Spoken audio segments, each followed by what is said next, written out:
Hello and welcome to Spirit Pig. This is the show that explores how to live a fulfilled life. I'm Duncan CJ and today I'm speaking with Larry Smith. A tale goes that Ernest Hemingway was once challenged in a bar bet to write a story using only 6 words. And what he wrote was, "For sale, baby shoes, never worn." And Larry decided to adapt this idea to be a memoir. And the concept is simple. Tell the story of your life in exactly 6 words. And since launching this project in November 2006, it has received absolutely huge attention, and Larry has collected more than 1 million 6-word memoirs from people all around the globe, and he's since published, I was on your website, I was trying to count them, is it 10? It's complicated. We've published 8 original books of 6-word memoirs, the last one being 6-word advice, but then one book was translated into Japanese, and then one book was expanded. Okay. So hard to say, maybe 8, maybe 10. The Japanese book is really fun because the books are a hit, but, if you wrote like Eat, Pray, Love or Angela's Ashes, it's translated into like 100 languages, and you're like, awesome, royalty checks. If you do an idiomatic project like called 6-word memoirs in English, it doesn't really translate, like literally translate. But the Japanese, in their infinite love of wordplay, thought, well, what if we took the 6-word memoirs, then put the Japanese version, the translation, under the English as a way to sort of teach English? And I was like, Japanese, you love language. So that's a really beautiful book, and it's just a funny, unexpected, like many things in this project, unexpected outcome of the 6-word memoir project. But it's great to be with you today, Duncan. Amazing. I mean, like, you've done, like TED Talks. I'm a big fan of TED, like spoken at some of the world's top companies, Google, ESPN, Levi's, Twitter, Dell, and on all these amazing topics such as personal storytelling and how, I think one of them that you teach about is like how a simple idea can make a big difference in the world. So really excited to talk to you today. So these 6-word memoirs is a good way to think of them or approach them is as if we were, I don't know, should we think of it as if this is the phrase that we'd want to write on our tombstone or something like that? Your sort of epitaph is absolutely one way to approach the 6-word memoir. What are the 6 words I want to leave behind? What are the six words I want to be remembered by? But, one of the reasons I think the project is so successful and so accessible is because people interpret their story, their 6-word story, their 6-word memoir, their life story in 6 words, a lot of different ways. We did a book by teens, so it's about 800 6-word memoirs just by teens. And, how can a teen sum up his or her own life? So it's kind of like they're living in the moment. So one of the ones in the book is, I seriously love bean burritos. It's a spirit of that person's essence. Or the only unhappy kid in Disneyland. Or where the family you gossip about. So the 6-word memoir idea really, it can be the whole thing. How do I want to, sum up my whole life? Or it can be, how am I feeling in this moment? It can be a version of Twitter or Facebook where you're doing your own ideas of status updates, but you're doing them using this creative constraint of just 6 words. By having these constraints, like, I think one thing I heard, I think you wrote about, like, I mean, there's lots of different ways you can interpret it, but one of the ways is kind of a simple way for anyone of kind of any age to try and answer the question that defines us all, like, who am I? It kind of really cuts to the core, and that's sort of quite esoteric, kind of like philosophical kind of question, doesn't it? No, it does. And, who you are may change moment to moment around the holidays, either Hanukkah, Christmas, or in September, Yom Kippur. Priests and rabbis, I mean, really all religions, I've seen this, they challenge their congregations to kind of sum up faith.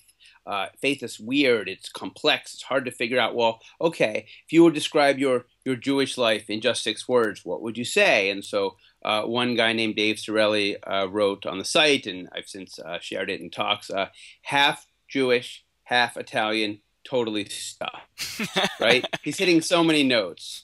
Or I did a workshop with a young Jewish kid who was in Boston, but he was in from Israel, part of this teen writing camp, and he said, he's a really intense little kid, he said, God is a ticking time bomb.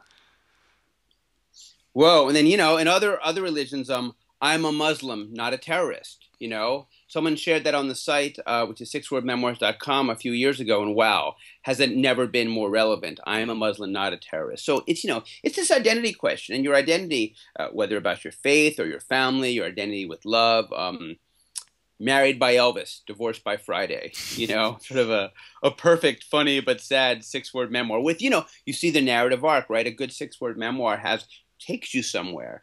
You can define your life in 6 words as often as you like, or then you get someone like the celebrity chef Mario Batali. When asked to describe his life in 6 words, he sort of wrote an amazing like epitaph, something on his gravestone. Brought it to a boil often. The Mario Batali story. Right there it is. How many thousands, millions of words have been written about Mario Batali, but brought it to a boil often. The 6 word story of Mario Batali. I love it. And yeah, you mentioned it there, just about the narrative arch. I mean, that's obviously one thing. Like, why do you think it's just so powerful? I mean, mainly is it this way that it's so open? Like, it's kind of got that framework of 6 words, so it's strict, but it's also loose that you can interpret any way. Or why do you personally find it so powerful? Well, it's open, right? Which is you're looking at a blank page, and the blank page is a scary thing for all of us, right? But when that blank page is filled with just 6 words, for one thing, it's not quite so scary. But the blank page, literally the blank page, or the website where people can share, as many 6 word memoirs as they like. Some have done 10 and 15,000. Some have done a couple and left, but some people really do treat it like a daily diary, about their life, shared and open to the world. Some people call it a more creative Twitter, obviously much smaller than Twitter. But I think so. First of all, the barrier to entry is low, just 6 words. Now, to do a good 6 word memoir, it can take some creativity, and that creative constraint is a great challenge. But really, if you were to say, well, write 100,000 words about your life, most people wouldn't even attempt that challenge, or they may fail to do it in a meaningful or even readable way. But just 6 words, some people get them immediately. They just jump right to it. They start rattling off wonderful 6 word memoirs. And other people, it takes a little while. Frank McCourt, who, one of the most beloved memoirists, he died a few years ago. He wrote Angela's Ashes. I had been after him for years to share a 6 word story of his life. I always, we do in all our books, we have mostly regular folks who come to the website or, our Facebook or Twitter pages, share 6 word stories of their lives. And they are like 90% of each book we publish. But then like 10%, we do track down celebrities, really the kinds we love. And so Frank McCourt, after, months of trying to get to him, sort of emailing, hey, I'm sort of working on it, but, we writers, we really do, take careful time with the words, and the writers take forever to get back to me because the words have to be perfect. They're writers, after all. So he wrote, "The miserable childhood led to royalties." What a great, thoughtful, and in fact, if you know his work, for Angela's Ashes, which is, certainly sold millions of copies, it's a summation of Frank McCourt's life. I love that. And thinking back, and you've obviously read thousands and thousands of these like memoirs. Have you noticed some themes or ideas? I mean, that have really appeared again and again and again. Like in terms of, I don't know, is it almost sort of like a window looking in on actually like the human condition, like of where we are in society? Like what kind of themes are coming out? Oh, absolutely, Duncan. When I launched the 6 word memoir challenge, I'll just give you a little backstory. Although you described this project so well, I got to borrow your elevator pitch on in your intro. But I launched it originally as a 1-month challenge back in 2006, and I said, "Well, can you describe your life in 6 words?" As you mentioned, playing on Hemingway legend of the 6 word novel. And I thought it would be a 1-month challenge. We'd get maybe a couple thousand in, and then I would go buy the winner an iPod. I went and bought the iPod. There was no sponsorship, which was a pretty good prize in 2006. And the winner had their 6 word memoir inscribed on the iPod. And the winning 6 word memoir, which once we got, maybe 100 we loved, I kind of crowdsourced the winner. I asked the community, you pick, and they picked barrister, barista, what's the diff, mom? Just so many things going on. Life, career, coffee, family, sort of pathos, but sort of, owning your story. So, excuse me. So back in 2006, I thought it would be a 1-month challenge. They came pouring in beyond anything I'd ever done. It was just a little riff on the web as a part of a larger site that I have, smithmag.net, a larger storytelling platform. But it just, they came in, and by the tens of thousands now, as you mentioned, we're up to over 1 million. And you do see themes that really reflect life. I really think reflect life. And in a way, it's an accidental sociological experiment, right? So, identity. Who am I? What matters to me most? Love is a big theme. And, the other side of love is heartbreak. Ex-wife and contractor now have house. Everyone's crazy but me and you. Much married, 4th time is charmed. So love is a big one. Food and family. Let me think about a really good food one. um, family. Um, Family spends meals discussing other meals. I'm my mother. I'm my mother, and I'm fine. Still trying to please my dad.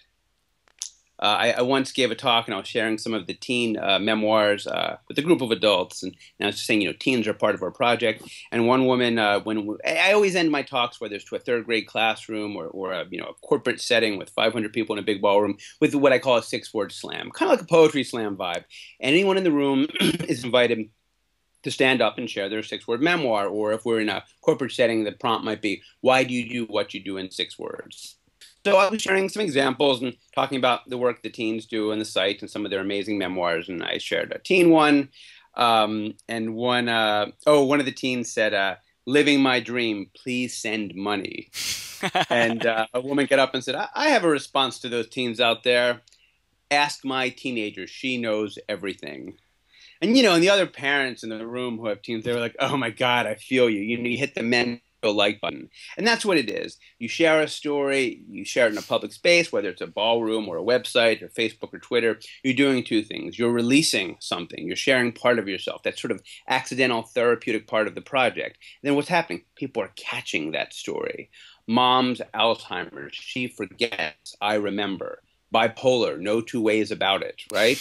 You're sharing your story. That's powerful. That's intense. That can be therapeutic. And then people are hearing that story. And whether, they, actually hit the like button. We don't have like buttons. We have favorite buttons on 6wordmemoirs.com, or share that with other friends, or just think about it. They're getting that story, and that's a powerful thing for them. Again, not the intention. Though my mom was a social worker, I'm not trained in anything but journalism. And it's a lovely part of the project, how it really is so meaningful for people's lives and for the other folks that hear and share those stories. I think I saw an interview a while back, and it was one of the questions was, what's something you know now about happiness that you didn't know when you were 18 years old? And you answered that there's no finish line. Can you maybe just elaborate on that? Well, I mean, we spend our lives sprinting, and then at some point you realize, actually, it's a marathon. It's a marathon, not a sprint, And, I'm a sucker for a good, aphorism on a, fortune cookie or something on a bottle cap. And we do have 6 words in honesty bottle caps. But I think, we're in a big moment.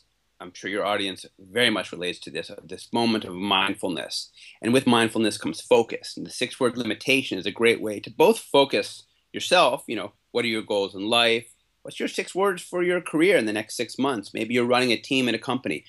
What are your team members' 6-word goals just for the next week or month, right? So it's just a tool. But then that sort of mindfulness, sitting, writing by hand or typing it onto a website and thinking about, what am I thinking? What do I want right now? What brings me happy? That makes you stop and slow down and assess your life. And we do have one of the subjects on the site is happiness, and we did that in collaboration with the Happiness Project, Gretchen Rubin's, wildly successful book series and blog, and it's been really great. I mean, there's some really fun stuff. Sleep like dogs, and play like cats. Let me start that over. Sleep like dogs, nap like cats. Happiness, sex, chocolate, wine. Possibly different order. I was gonna. Takes a minute. I'm glad you mentioned that, because I was gonna actually touch on that. This you did this collaboration with Gretchen Rubin of the Happiness Project, and you asked their readers to share the secrets of happiness in 6 words. Was that was the challenge, wasn't it? And exactly. Yeah. So what were, I asked about the themes in terms of just the general one, but in that specific project, the secrets of happiness, did you notice, like, once again, like the theme question, like was it again the relationships, the family, or were you surprised of anything in particular? I mean, it's a really good question, and I think that the happiness, there was definitely kind of like an agency theme, like I create my own happiness. Whether that's just like getting on your bike and going for a ride, or getting a dog, or eating good food, or exercising. While there was a lot of like, get a partner, not a backpack. Mm. That kind of happiness advice, which, involves another person. There seems to be a little kind of underlying theme of you create your own happiness, and the only one that stops in the way of your happiness, again, there are life circumstances that come up, is yourself. Now, I heard Gretchen Rubin do a talk at South by Southwest Interactive. It was a few years ago, and sort of went up to her and said, "Hey, this is what I do, the 6 Word Project," and she'd heard of it. We'd never met before, and I just said, "Look, I love collaborations, and if I want to get involved in a topic like happiness in 6 words, or a topic like faith, you go to the people where it's already happening. I have a tool, and we can work our tool into your specialty." So hers was happiness. So it worked really well, and we invited her community to share 6 words on my site, and she shared some of the best ones from the site with her community. And that nice echo chamber of content and collaboration is so important, I think, to my work and all of our work. Yeah, and absolutely. That one thing when I started this like a year ago, I wasn't necessarily. I didn't really have clear expectations of exactly what things would come up again. But this idea of connection, interconnectedness, rather, and all these kind of themes are like community, connection, peer-to-peer. I was quite surprised how many times this is coming up at the moment. And you just mentioned it again about this connection, and I think it's often these things like it's just a two-way communication. When you're chucking this out, like I imagine you're learning just as much from all the stuff you're getting back, and it's this dialogue, which is it's a really fascinating way of looking at it. It's amazing, and one of the interesting sort of connections that happened that, again, I didn't expect. I expected very little of this. I expected to do a 1-month project and give away a prize and do my next project. I didn't expect 9 years later to be talking to you, to be in the last month, I've been in 3 schools, done a project with a choir in Columbus, Ohio. I've been in corporate settings. I've worked with formerly homeless to sort of talk about owning their story, and one of the most unexpected outcomes of the 6 Word Project is the teachers just sort of gravitated towards it. The first gig I had, the first speaking gig I had, was my nephew's 3rd grade classroom. And I went in there. He had brought our first book into his teacher. And the book has adult themes. I mean, girlfriend is pregnant, my husband said, yes, I'm 17, pregnant and happy, themes of war and themes of death and cancer, cursed with cancer, blessed with friends.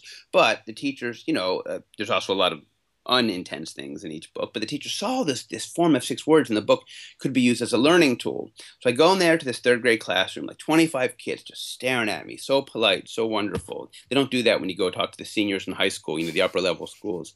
And of course, I was out of material within minutes because teaching was really hard, My father-in-law, who taught 4th grade for 44 years, said, well, what you do is you break them up into groups and have them work on their 6-word memoirs. So that's what we did. And then we went around the room, as we go around the room in a corporate setting in a ballroom, as I go around the room at a hipster slam in a bar, and I say, what's your 6-word memoir, guys? And, one boy said, born to be a spy, unknowable. And another said, 2 sisters, 2 brothers, not kidding. And then this was so intense. Little girl, I go around the room, and I'm like, hey, honey, what's your 6-word memoir? She says, 9 years stacked within my soul.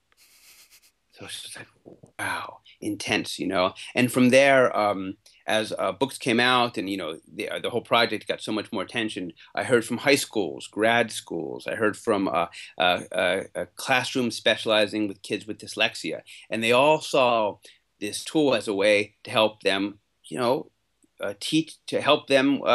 spur their kids on to do 2 things. Spark conversations, break the ice, quiet kids, maybe, come on, start with 6 words. What happened over summer vacation? Just give me 6, Same concept at a dinner table. A lot of families just, once a week or more, they'll say, okay, 6 words on how your week's going, 6 words on what you want to do this weekend. It's a way to get people talking. So that's the spark. And the other important word is essence. So in the teaching setting, say everyone's reading, Catcher in the Rye. All right.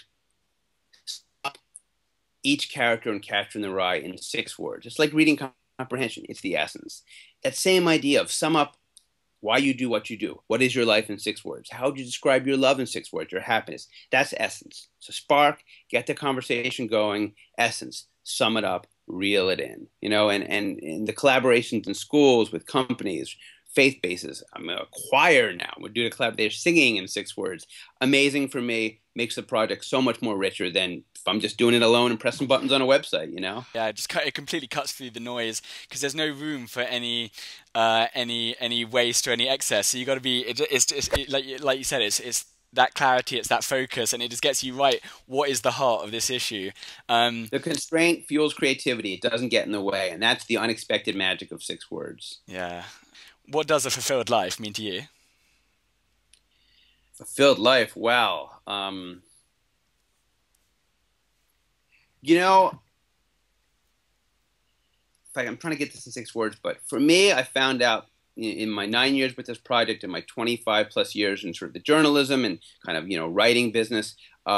Ultimately, I think on the work front, I started out as a journalist, with goals to be editor-in-chief of Esquire, GQ, one of those. And I was on the way. It was going well when I jumped off that ship and started this, questionable online community that, found a life after about a year with the 6 word project. I'm happiest in community. I am more fulfilled going to a high school and hearing a kid who I didn't even know was paying attention then say to me in front of 200 classmates, her 6 word memoir, which was, and this just happened a few weeks ago, "No, I do not speak Indian." Can you imagine every day this kid getting racist stuff because she's Native American and she's like, "No, I do not speak Indian." So she owns that. Seeing a teen who seems like he won't open up, and then it doesn't seem like I had effect on him in my little moment with him in the classroom. And then I can kind of tell it's him on the site a few days later, and he writes, "Aspiration, colonize Mars. You're not invited." I'm not sure if he was talking to me generally or the world, but so when I realized a fulfilled life is actually building community and helping others express themselves, and hopefully that applies to my own family, and my friend life. But that's fulfilling. I don't know. Maybe years ago, fulfilled life was winning a big journalism award, but now it's the things that happen moment to moment in my work, and much of that really is it's in real space, not digital space where this whole thing started. So I'm working. I guess you never really know what fulfilled life, but I think I'm definitely happy, but seeking contentment. Contentment, I think, is trickier. It's easy to be happy, but that whole idea of like, are you content? And I don't know. It's a two-sided coin. You want to stay hungry, but on the other hand, you want to go to sleep saying, you know what, today was a good day. Tomorrow will be a good day. Good answer. What is one thing our listeners can do today that will have a massive positive effect on their lives? Share your story, change the world. In 6 words, however you share it, with 6 word memoir, with starting working on that novel or memoir you've been thinking about, with just, ask a question of someone. Maybe my story with 6 word memoir project really started by realizing I didn't know my grandfather's own story. I knew a little bit about it, but I realized he had come to America in 1914 from Russia, and he kind of got his footing, classic immigrant dream story, and eventually owned his own very small business, a small pharmacy outside of Philadelphia. But I realized that despite the fact that I was a journalist, the job to ask questions, I hadn't really delved deeply into my grandfather's story. So asking him that story and seeing him, not immediately, because, my story, who would care about that? I'm just a regular guy. Well, no, we all have stories. Pushing a little changed my life and my understanding of my grandfather, but it kind of got me in this mood in this habit of pushing others to ask their stories, to tell their own stories. So I say, ask that person whose story you should know, ask them to share their story, and don't stop asking till you get something. Amazing. Last but not least, how can people find out more about you? Where can we send them? Well, the website is 6wordmemoirs.com, SIX wordmemoirs.com. We're at 6words on Twitter. I'm easy to find on the site. We're a small team. We have every 2 weeks we have a great thing we call the 6 contest. Currently, the contest is called "What's Your Little White Lie in 6 Words," which is a partnership with a filmmaker who did a documentary about her family. There was a big lie in her family around her own race, and so we partnered with her to say, well, what is the little white lie you've never told? And some people write backstories to those little white lies. So we have contests. Mostly, it's an open platform to share the six-word story of any or all of your life. Amazing. Larry, thank you so much for giving up your time. It's been fascinating talking to you. And Duncan, yeah, what a pleasure I'm gonna have to. to be I'm with gonna. you. I'm gonna have to get writing. I'm gonna have a good think. Come play. I was worried. I was worried you're gonna put me on the spot. So I was like, shit. I've got to actually think of something quick. Do you have a six-word memoir, Duncan? You You know must have what? a six-word. Just before we started, I mean, I need to have a proper You knew this was thing. coming. But just before we thought, I was reading some of the advice ones, and I was thinking, what would be like sort of like good advice? And I was like, I had two really quickly in my mind. It was like one was just they're not very profound, but it's like one was just have fun, laugh, life's a game, and then the other one was whatever happens, always be kind. So yeah, Those are 12 words to live by, you know. And you know that's what it is. Some of the advice is the stuff we kind of knew but needed to be reminded of, you know. yeah. So I'm gonna probably have to come back with actually something a bit more deep, but yeah, we'll talk soon. Now, thank you so much. Thanks, Duncan.